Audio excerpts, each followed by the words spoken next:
Box 13, with the star of Paramount Pictures, Alan Ladd, as Dan Holliday.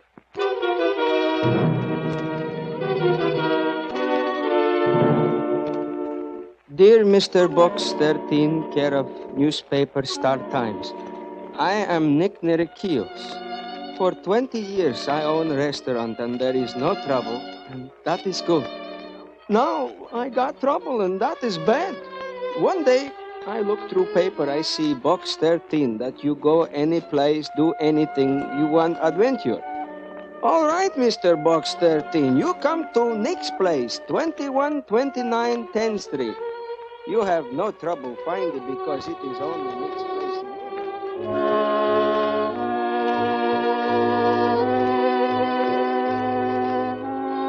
It is the only Nick's place in the neighborhood. Maybe you help Nick? Yes? Maybe I help Nick, sure. At first I was laughing, and later I was laughing. But I was laughing with tears in my eyes.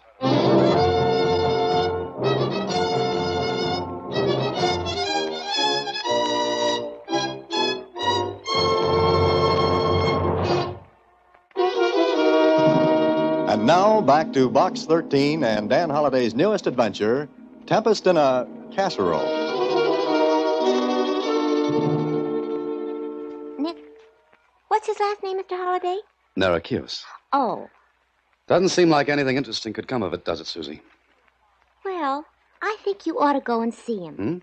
Why? I've had better letters than this, and you've thrown cold water on them. His place is on 10th Street. Keep going, Susie.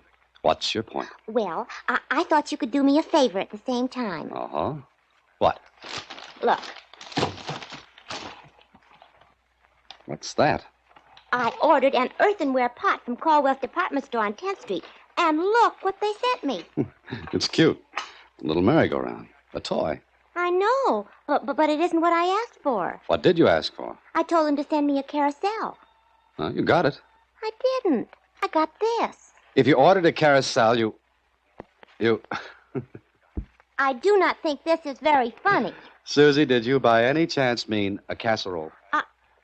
Oh, I guess I did. The customer at Caldwell's is always right. You ordered a carousel, and a carousel you got. Will you take it back for me? No, please? sure. And even if Nick doesn't have anything interesting, I can do you a favor. So long, Susie.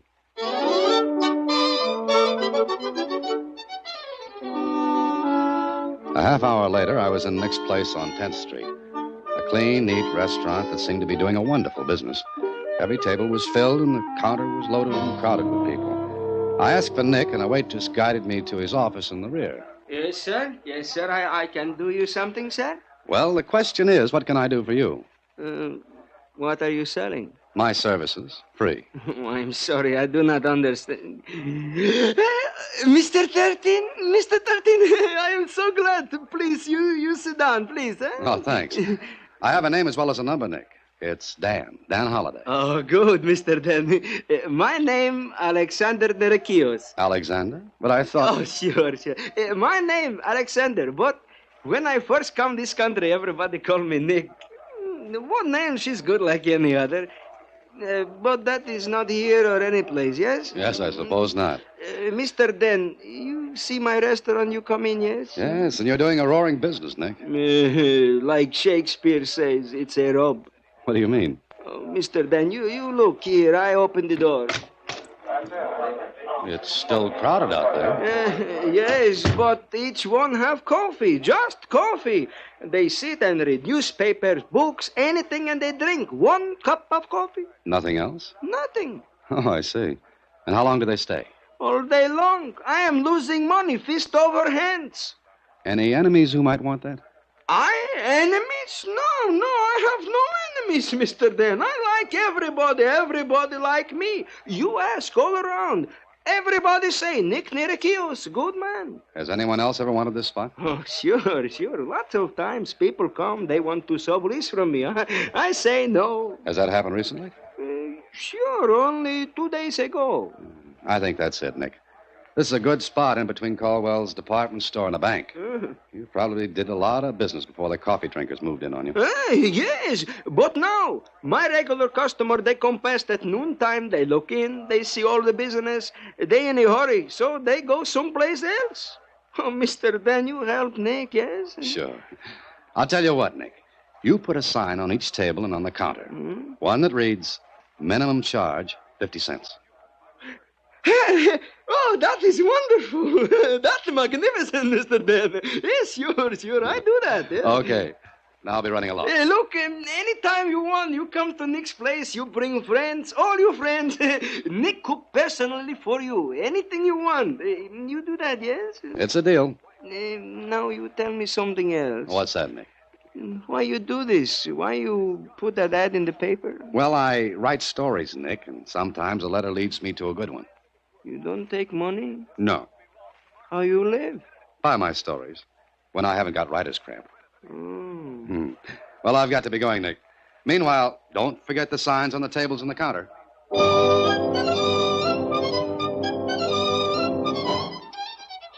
So, marking that little visit off to profit and loss, I went home. Then the next day at the office. You forgot, didn't you? Huh? Forgot what, Susie? You didn't take my carousel back for casserole. Oh, I'm sorry, Susie. I put it in the back of my car and forgot all about it. I'll do it for you, though. When, Mr. Holliday? Maybe today. All right. Hello? Please, you let me talk to Mr. Holliday. I want Well, to talk who's to called? Mr. Dan. Please, I know, but hurry. you've Very done- important. You Wait let a me talk- minute. I don't know who this is, Mr. Holliday. Yeah, I'll take it. Hello? Mr. Dan Holliday, I want to talk to Mr. Dan Holliday, the writer. Well, this is Dan. Oh, Nick? Yes, Nick. Oh, Mr. Dan, I am in trouble once more again. What's the matter? My idea, didn't it work? Oh, sure, fine. Work fine. Then what's the matter? My credit, it is ruined. Your credit. Go slowly, Nick, and tell me all about it. For years I buy on credit, the same as big business. All the time I pay my bills sharp on the dash. Now, all of a sudden, no credit.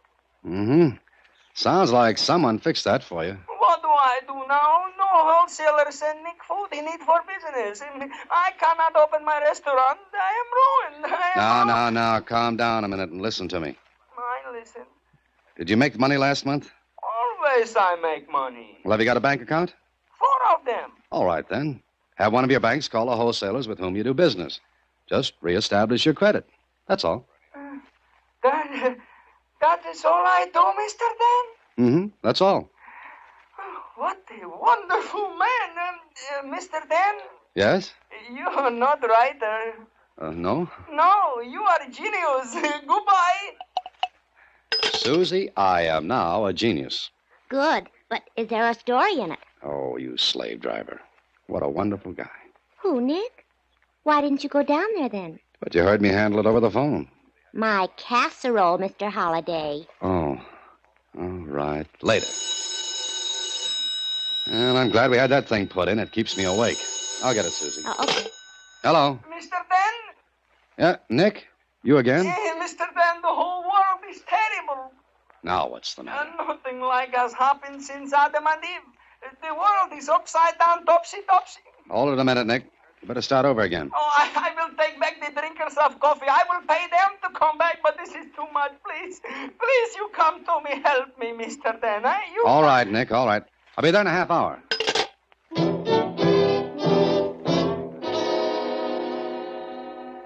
I hurried down to Nick's place, and before I could drive up in front, I knew something was wrong. The street was crowded with trucks and the drivers. The place was a bedlam.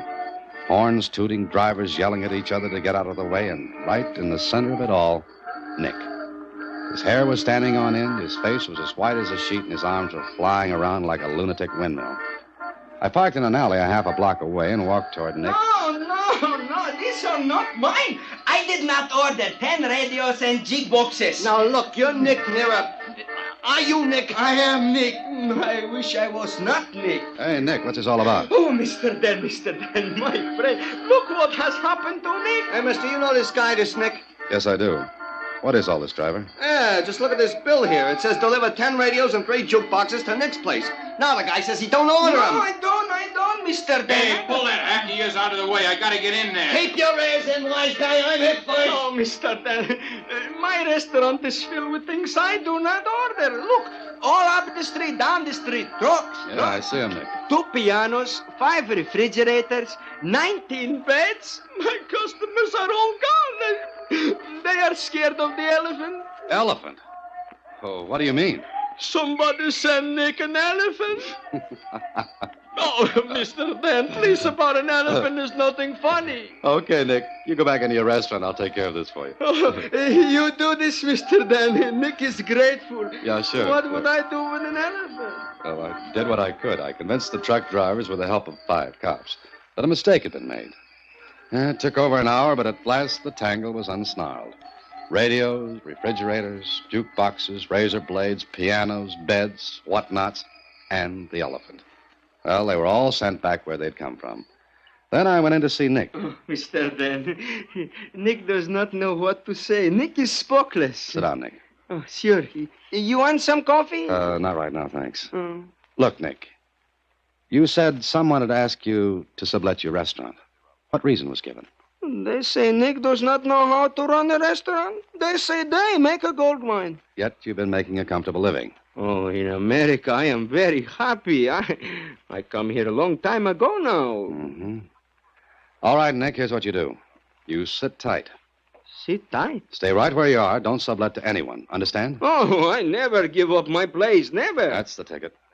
Whoever's doing this to you will have to give up sometime. Mm-hmm. And if anything else happens, you let me know, Oh, huh? sure. I call my good friend, Mr. Dan. Swell. Why you think they do this to me, Mr. Dan? I don't know, Nick. But it'll be interesting to find out. I went back home, and the more I thought about Nick and the trouble he was having, the more curious I got. Why should anyone want a restaurant badly enough to go to all that trouble? Why? I was still wondering when... Hello? Mr. Dan?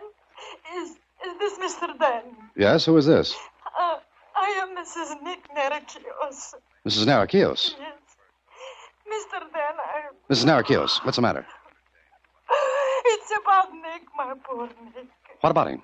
He wants you to come to him. Where? Home. You come, please. Please come, please. Right away. What's the address? 789 Borden Street. Please, you hurry, please. Something terrible has happened to my Nick.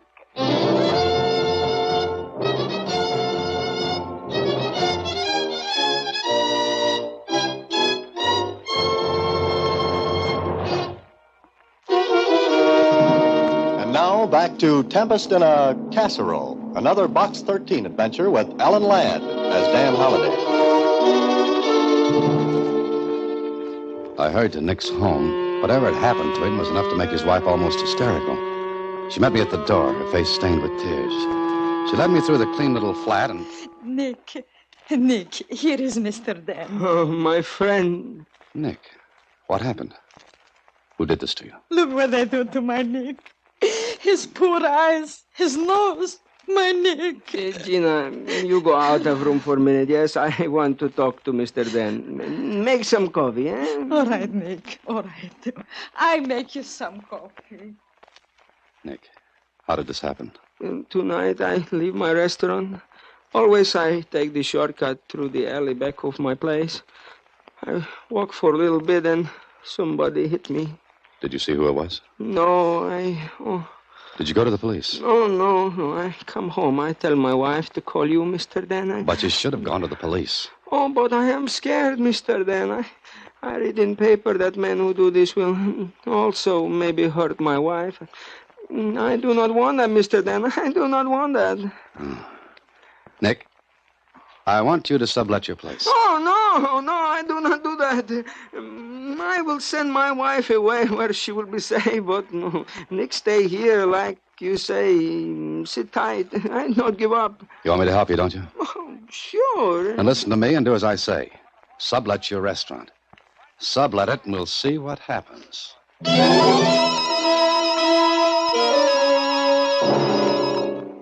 After I left Nick, I went to see Lieutenant Kling.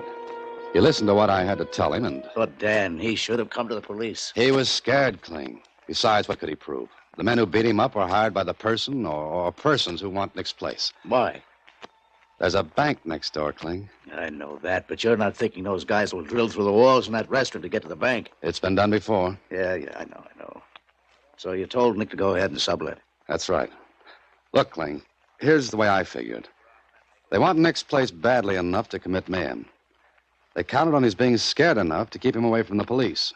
But what they didn't know was that Nick had written to me asking me to help. So?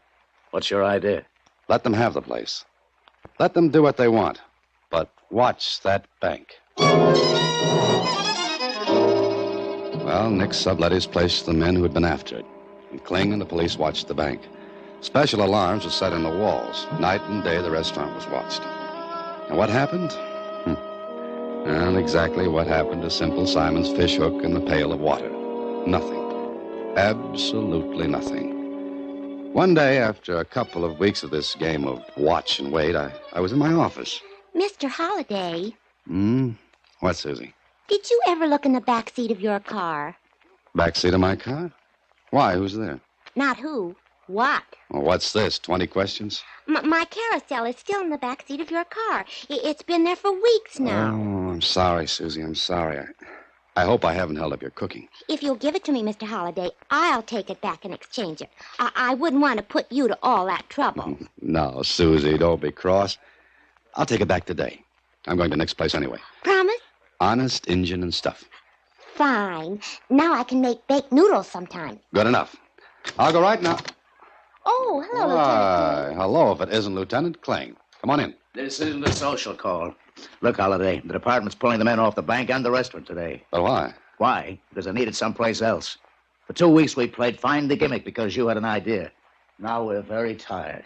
But that's what those men might be waiting for. Yeah, look, if they're going to make the pitch, they'd have made it. But they didn't. There's no sign they won't. Okay. So we know who they are in case they do. They wouldn't get 10 feet before we'd have them. Dan, we can't play anymore. Sorry. Okay.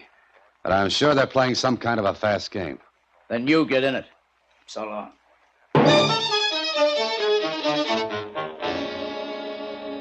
Maybe Kling was right. But then again, maybe I was right. I hadn't been in the restaurant since the last time with Nick. I wanted to keep out of the way in case I'd been spotted then. So I thought I'd drop in before going to the department store. A waiter came up to me. Yeah? What'll it be, mister?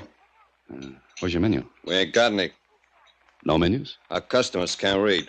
It's a funny way to run a restaurant. Okay, it's funny, so laugh. Well, what have you got to eat? Hamburgers. And? Onions. Nothing else? Our customers ain't that hungry. Okay, bring me a hamburger. No onions. And a cup of coffee. Take a while if you don't want to wait and leave. This was a great restaurant. Not like when Nick had it. I was the only customer, and from the waiter's attitude, the lack of business was understandable. What was going on? As I sat there, I heard a sound that puzzled me. I couldn't figure it.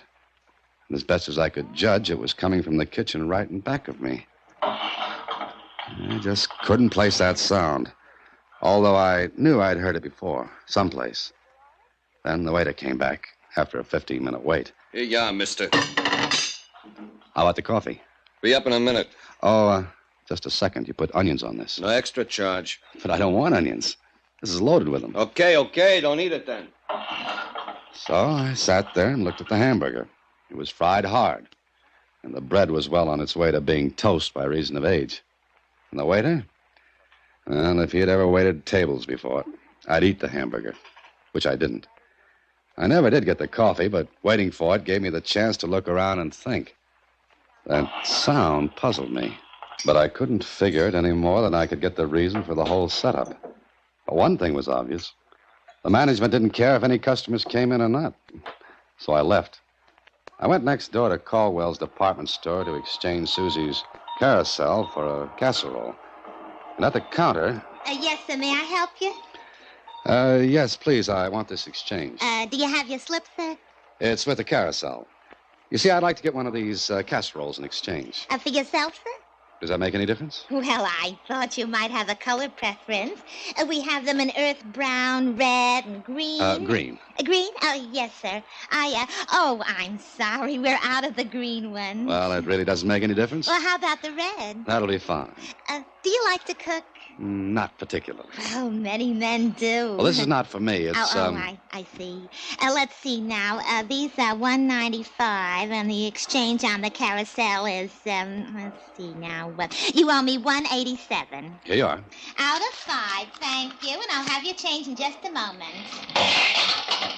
Hey, that sound. I beg your pardon? That sound. Now I know. No what, sir? The compressed air tube for sending slips and money to the cashier. Oh, lady, I love you. Really, sir? This is neither the time nor the place. Where's the manager? Yeah, you have a complaint? No, a hunch, and I'm going to play it. Where's the manager? Well, the second floor. Office is in the rear of the building. Thank you. Your change, sir, and your casserole. Don't worry, I'll be back. It was a hunch, all right. But I thought it was a good one. I called Kling, told him to get to the Caldwells right away, and to bring a certain something with him. And later in the manager's office. But I don't understand, Mr. Holliday. That makes 2 of us, Mr. Bardo. Holiday, what gives? Mr. Bardo, has your store shown a loss for, say, the last 2 weeks? Loss? Are you a stockholder? No, but has it? Well, then I hardly think... Dan, get to the point. What are you doing? You call me here and tell me to bring a tear gas bomb. I think you've slipped your hinges. Listen, let's all go down to the kitchenware department. Kitchenware? All right, any place in the store. I want to prove something. Well, this is highly irregular, but since you've brought in the police, I must assume you're serious. I assure you I am. Come on. Conning? Miss Conning? Yes, Mr. Bardo? Oh, it's you again. Hello. Miss Conning, this gentleman... Mr. Bardo, I assure you I was courteous. But he told me he loved me. What? What's going on? It was a figure of speech. Look, Mr. Bardo, please ask Miss Corning to do what I asked. Really, this is ridiculous. However, Miss Corning... Yes, Mr. Bardo? Make out a sales slip for... This frying pan. Here. Yes, sir. Now, here's a $10 bill. Send it along through the compressed air tube. Shall I wrap the pan? No, I don't think I'll want it. Just the slip, the money, and the change tube. Go ahead, Miss Corning. Yes, sir. And what about the tear gas bomb, Dan? Tear gas? Miss Corning. What about it, Dan? Now, we'll see. All right, Miss Corning, send the slip and the $10 bill through the change tube. No, wait. What now? Mr. Bardo, call the cashier and tell her to expect this carrier. If it weren't that the police, give me the house phone, Miss Corning. Thank you. Extension 490. Hello, Miss Roebling. This is Mr. Bardo. In just a moment, a carrier containing a sales slip for a frying pan and a $10 bill will come to you and, Mr. Holliday, why am I telling her this? Just tell her to do the usual with it. Oh, very well. Miss Roebling, handle the carrier as usual. Yes, thank you. All right, now what? Send the carrier, Miss Corning. Dan, will you tell me why I'm here? I'm on a perfectly good homicide case, and you drag me here to go through an idiotic... I think you'll see. How long will this take, Mr. Bardo? Oh, a few seconds. The store isn't crowded. Business isn't good today, not at all. Yeah, that goes for me, too. There's a carrier. Open it, Miss Corning. Yes, sir. Oh, the change is here, and your receipt for the frying pan. You sure? Of course, look at it. Dan, you just bought yourself a frying pan. Now you should go home and bang your head with it. Or let me. I don't get it. I thought I... Oh, excuse me, that's my extension. You thought you what, Dan? Hello? I thought I had a hunch about that. Now, you've taken up a great deal of our time, Mr. Bardo, the cashier phoned. She said she didn't get the carrier. But that's impossible. There's the slip and the change. I knew I had a hunch. Kling, let me have that tear gas bomb. No, I give up. Here. Mr. Holliday, what are you going to do? Give me one of those carriers, Miss Corning. Thanks. Now, we'll put the bomb in the carrier. So. And gimmick it so that when the carrier's opened, the tear gas bomb will do its stuff. Okay. Send it along, Miss Corning. Holiday, you crazy? The cashier opens that, she'll get... She won't get it. Go ahead, Miss Corning. Send it on. Mr. Bardo, should I? Yes, send it. I'll warn the cashier by phone not to open it. Mark it with your checking pencil. Good. Come on, Kling, I'll buy you a hamburger. Next door.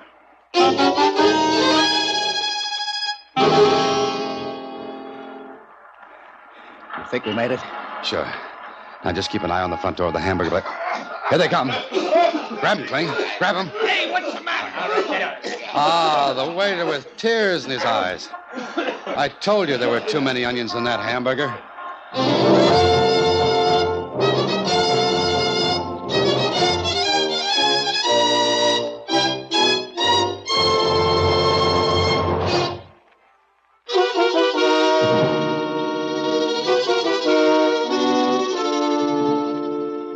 Gee, and those crooks were taking money like that? That's right, Susie.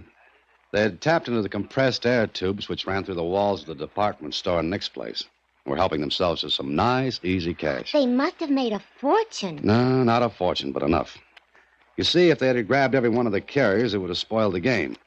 The store would become suspicious. Oh. But they work each city for a month, and they move on to another spot. What won't they think of next? Who knows? Now, excuse me. I've got a date at Nick's for dinner. Oh, Mr. Holliday. Hmm? Why'd you get a red one? Red what? Casserole. I like green. So, as long as you're going down that way, will you exchange... Oh, good night, Susie. Next week, same time, through the courtesy of Paramount Pictures, Alan Ladd stars as Dan Holliday in Box 13. Box 13 is directed by Richard Sandville, and this week's original story was written by Robert M. Light. Original music is composed and conducted by Rudy Schrager. Part of Susie is played by Sylvia Picker, and that of Lieutenant Kling by Edmund MacDonald. Production is supervised by Vern Karstensen. Box 13 is a Mayfair production from Hollywood. Watch for Alan Ladd in his latest Paramount picture.